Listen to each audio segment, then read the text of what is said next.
this episode, we slow the pace just enough to build a set of plain language meanings you can recall quickly, because speed on an exam comes from clarity, not from memorizing fancy wording. When people struggle with risk questions, it is often because a key term feels familiar but not solid, so the mind hesitates and starts guessing. The goal here is to make the essential terms feel like everyday language, the kind you can explain to a friend without sounding like you are reading from a policy manual.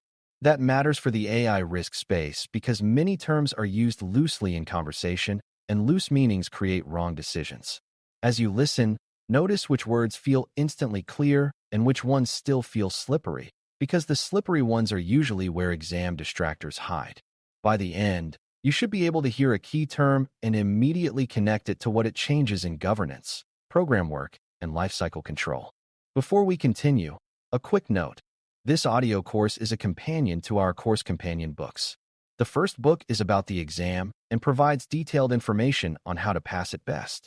The second book is a Kindle-only ebook that contains 1,000 flashcards that can be used on your mobile device or Kindle. Check them both out at cyber.author.me in the Bare Metal Study Guide series. A strong place to begin is with risk itself, because everything else is built on that foundation. Risk is the possibility of harm or loss, combined with a reason it could happen and a sense of what it would affect. It is not the same as fear, and it is not the same as something bad that already happened. When you say risk in an AI context, you should automatically ask what the harm is, who could be impacted, and what conditions make the harm plausible. A related term is uncertainty, which is simply what you do not yet know, and it becomes risk only when the unknown could lead to harm. Another related term is issue, which is a problem that is already real, like a model producing unsafe outputs today or a data feed pulling the wrong records right now. Beginners often treat risk, uncertainty, and issue as interchangeable, and that mistake causes paralysis because teams try to analyze what should be contained immediately or try to contain what should be evaluated and prioritized.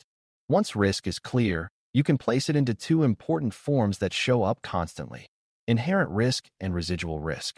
Inherent risk is the level of risk that exists before you put controls in place, meaning it reflects the raw exposure of the activity itself. If you deploy a model into a high-stakes decision, the inherent risk is high even if you have not yet measured performance, because the consequences of failure are serious. Residual risk is the risk that remains after controls are applied, and it is the risk you are actually choosing to live with. A control might reduce leakage risk, but it might not eliminate it. So residual risk still exists and must be accepted, reduced further, or avoided by changing the use case.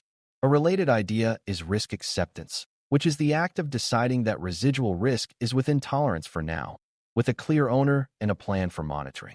That naturally leads into risk appetite, which is one of the most practical governance terms you can learn. Risk appetite is the amount and type of risk an organization is willing to take in pursuit of its goals, and it is not the same as risk capacity, which is the maximum risk it could survive.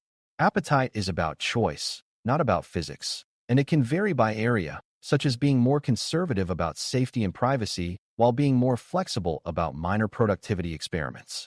Appetite becomes real through risk thresholds, which are points where certain kinds of risk require specific actions, like pausing a release, adding review, or escalating to leadership. Without thresholds, risk appetite stays vague, and vague appetite turns into inconsistent decisions. This is why good governance tries to express appetite in ways that can be applied repeatedly, not just in inspirational language. For exam thinking, appetite is a signal to choose answers that match the stakes rather than answers that promise perfection. Now connect that to governance, because governance is how organizations turn values and appetite into repeatable behavior.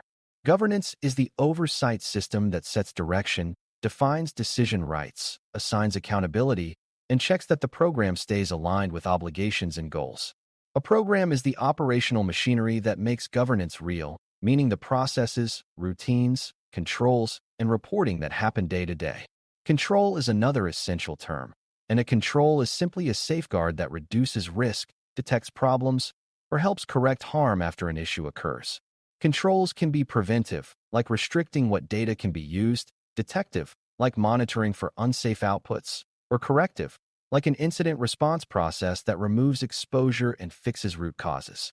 A control is not valuable just because it exists. It is valuable when it is effective, meaning it reliably changes outcomes in the direction you want. When you hear governance terms, you should immediately think about who decides, who does, and what evidence proves it is working. As you move closer to AI-specific language, it helps to define model, system, and use case clearly, because these words are often mixed up. A model is a learned pattern engine that takes inputs and produces outputs, and it is usually one component inside a broader system. The system includes the model plus data sources, interfaces, user workflows, logging, monitoring, and the human processes around it. The use case is the specific business or operational purpose the system serves, such as drafting customer messages, prioritizing reviews, or supporting a clinical workflow. Risk depends heavily on use case because the same model behavior can be harmless in one context and unacceptable in another. Another term you should own is decisioning, which means a model output influences an outcome that affects people or operations, such as approval, denial, prioritization, or intervention. Decisioning risk rises when outputs are treated as authoritative, when decisions are hard to appeal, and when consequences are difficult to reverse, which is why governance often demands stronger oversight for decisioning uses. Data terms matter because many AI risks begin and end with data. Dataset is a collection of records used to train, evaluate, or operate a model, and its quality shapes what the model can learn. Data lineage is the story of where data came from and how it moved and changed, which matters because you cannot govern what you cannot trace.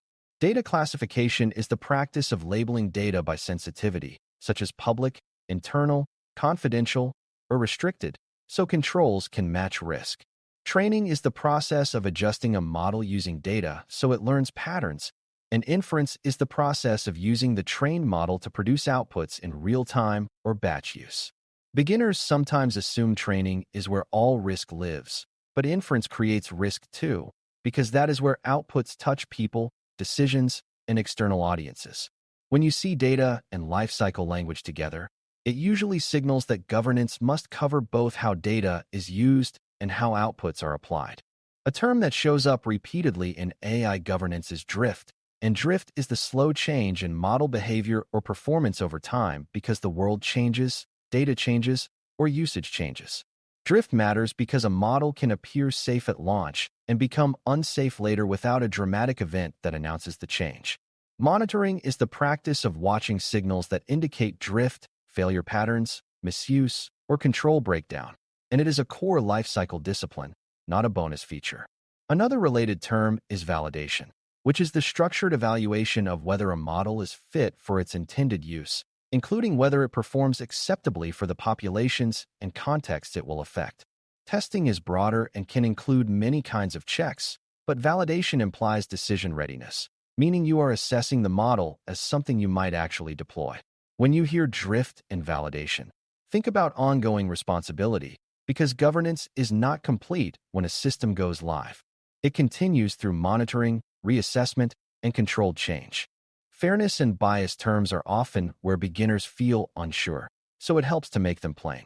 Bias, in a risk sense, is a systematic tendency that produces unfair or distorted outcomes, often because data reflects historical patterns or because the model performs differently across groups.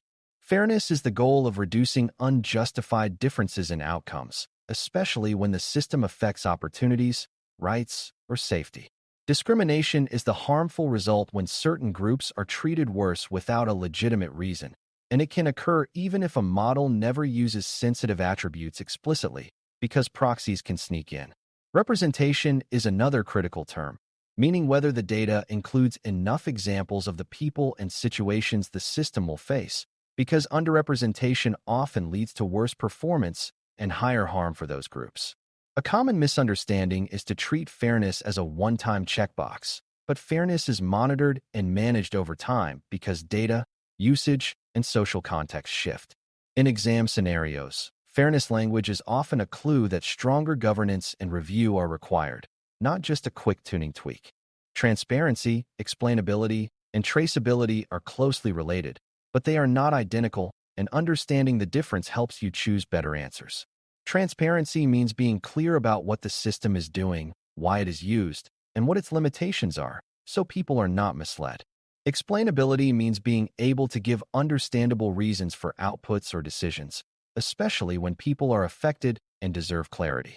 Traceability means you can reconstruct what happened, meaning you can follow the chain from data and configuration to model version to output to decision and response. Traceability supports audits, investigations, and learning after incidents, and it often depends on logging, documentation, and discipline change control. A beginner mistake is to think explainability must reveal all technical details, but explainability is often about meaningful reasons at the right level for the audience. When these terms appear together, the core idea is defensibility, meaning the organization can show it acted responsibly and can explain outcomes when challenged. Accountability is the term that ties governance to real-life behavior, and it is often the hidden point of exam questions. Accountability means a named owner is responsible for the system's risk posture and for ensuring controls remain effective over time. Responsibility can be shared across teams, but accountability must be clear because unclear ownership creates gaps where problems linger. Oversight is the practice of reviewing performance, risks, and incidents at the right level, such as management review for medium-risk systems and executive review for high-impact systems. Escalation is the pathway for raising a concern to higher authority when risk crosses thresholds or when an incident requires rapid decision-making. An incident is an event where harm occurs or could occur, such as a sensitive data exposure, a harmful output, or a control failure that creates real exposure. Incident response is the structured process of detecting, containing, communicating, and correcting, and it includes learning so the same failure does not repeat. When you hear these terms, the correct instinct is to choose answers that show clear ownership and structured response, not vague reassurance. Third-party risk is essential in AI because many organizations rely on vendors for models, platforms, and data services. Third-party risk is the risk that a vendor's behavior, controls, outages, or contractual terms create harm for the organization or for affected individuals.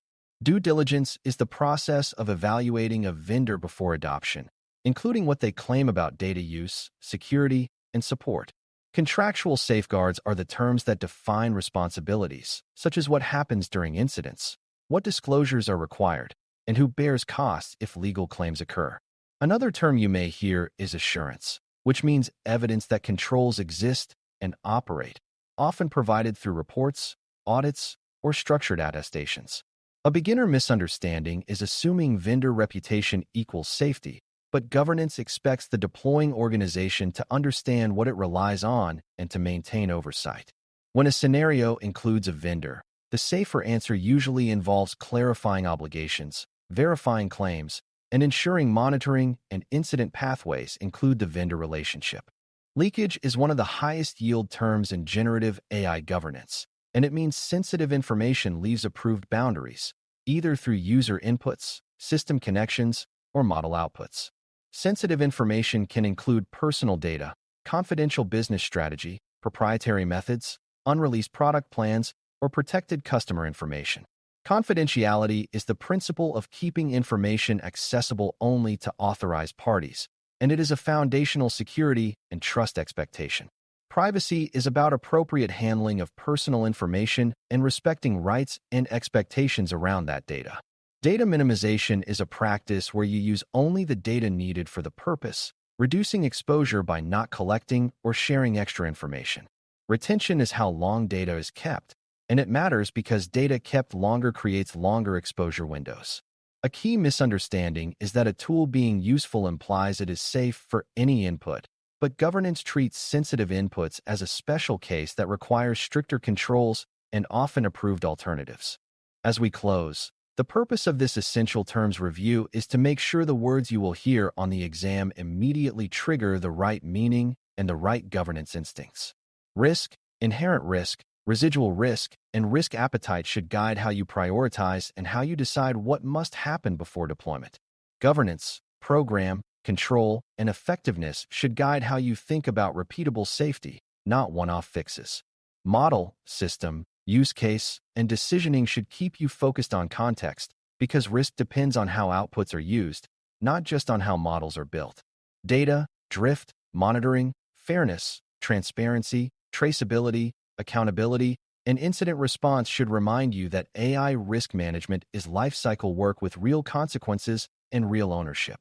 Third-party risk and leakage should keep your attention on the places where organizations often lose visibility and control. When these terms feel solid and fast in your mind, you make fewer mistakes, you fall for fewer distractors, and you can answer like a risk leader rather than like a guesser. Thanks for listening. For more audio courses, daily newsletters, and more, please visit BareMetalCyber.com.